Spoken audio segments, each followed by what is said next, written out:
नमस्ते बच्चों। आज के विज्ञान के क्लास में आपका हार्दिक स्वागत है। बच्चों, आज हम पाठ 10 बल तथा बल के प्रकार इसका अध्ययन करेंगे। आइए सर्वप्रथम हम कुछ आकृति देखते हैं। यहाँ पर आप देख रहे हैं एक बच्चा नाव चला रहा है, बैलगाड़ी खींचा जा रहा है, बच्चा साइकिल का टायर चला रहा है, फुटबॉल खेल रहा है और कुछ आकृतियों में जोर लगाया हुआ दिखाया गया है। आप इन आकृतियों को देखकर क्या समझ रहे हैं? इन आकृतियों को देखकर आपको पता लगता है कि कोई भी क्रिया करने के लिए बल की आवश्यकता होती है। यहाँ पर जो भी क्रियाएं हो रही है उन सभी के लिए बल लगाया जाता है। बिना बल लगाए कोई भी क्रिया नहीं होती है।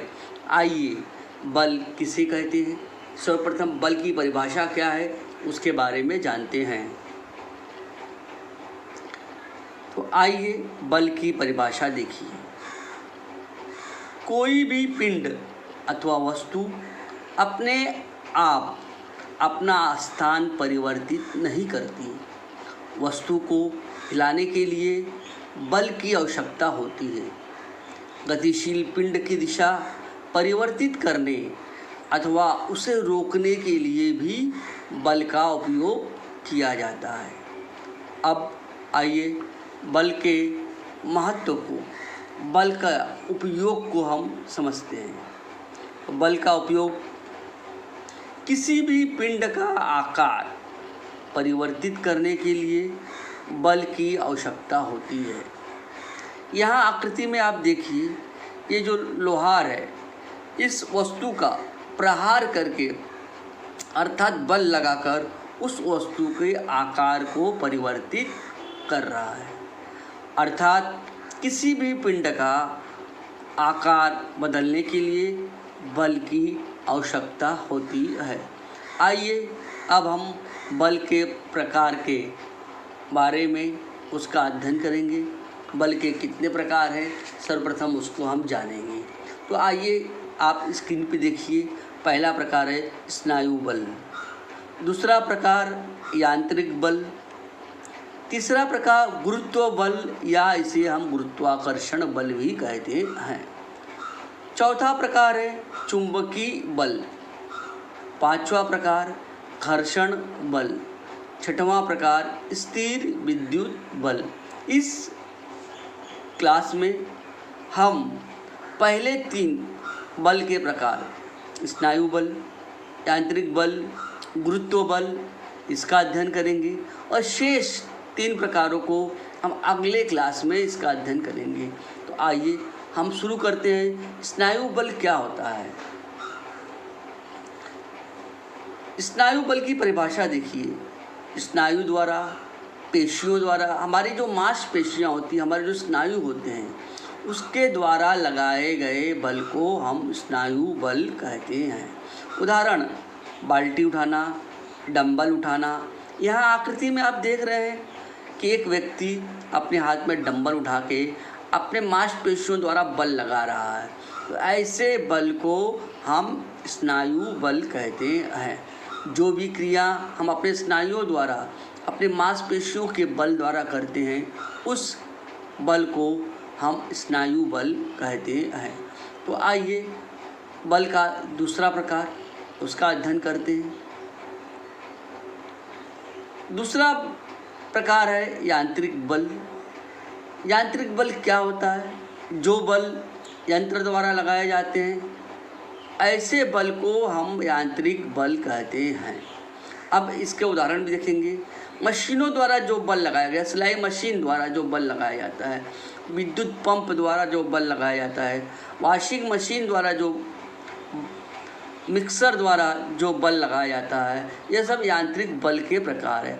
यहाँ आप आकृति में देख रहे हैं एक ट्रैक्टर दिखाया गया। ट्रैक्टर खेतों की जुताई कर रहा है।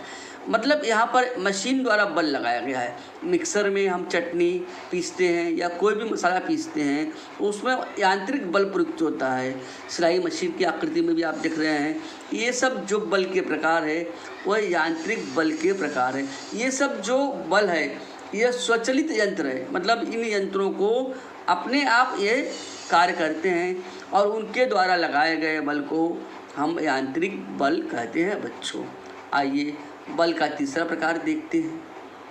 तीसरा प्रकार गुरुत्व बल या गुरुत्वाकर्षण बल होता है। गुरुत्वाकर्षण बल क्या होता है?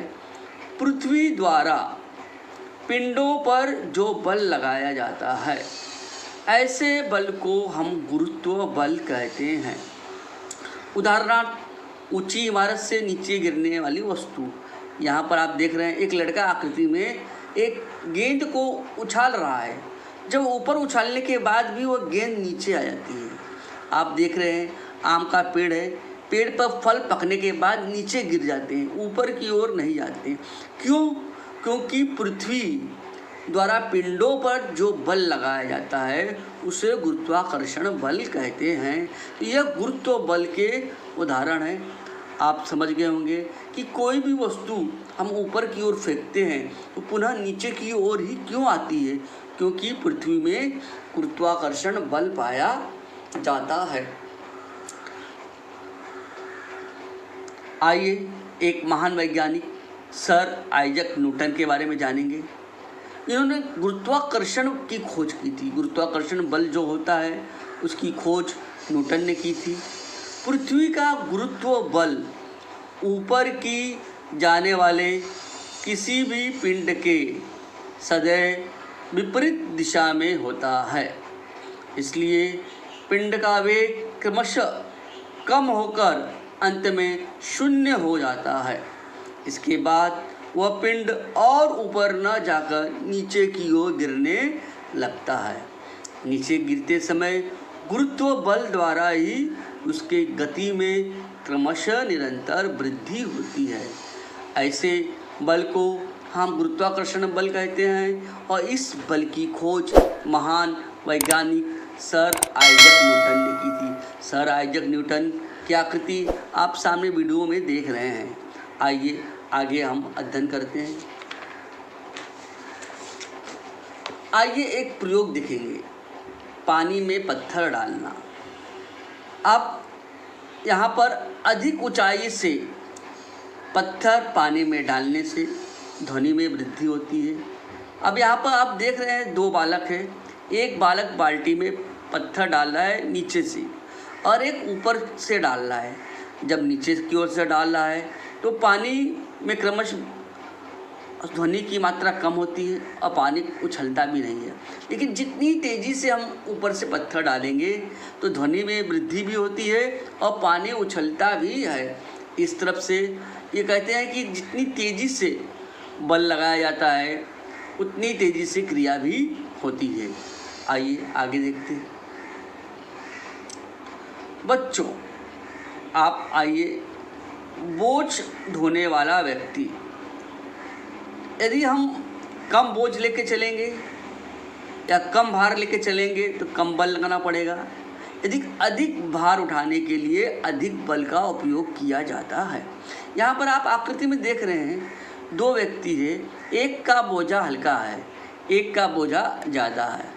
मान लीजिए एक ने 20 किलो उठाया है और एक ने 50 किलो उठाया है, तो 20 किलो वाले व्यक्ति को बल कम लगाना पड़ेगा क्योंकि भार कम है तो बल भी कम लगेगा, और भार अधिक है, बोझा ज़्यादा है तो बल भी ज़्यादा लगाना पड़ेगा।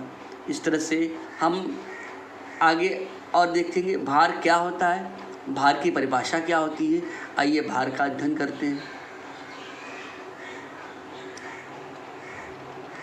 तो बच्चों भार की परिभाषा, किसी पिंड पर क्रियाशील गुरुत्व बल को उस पिंड का भार कहते हैं।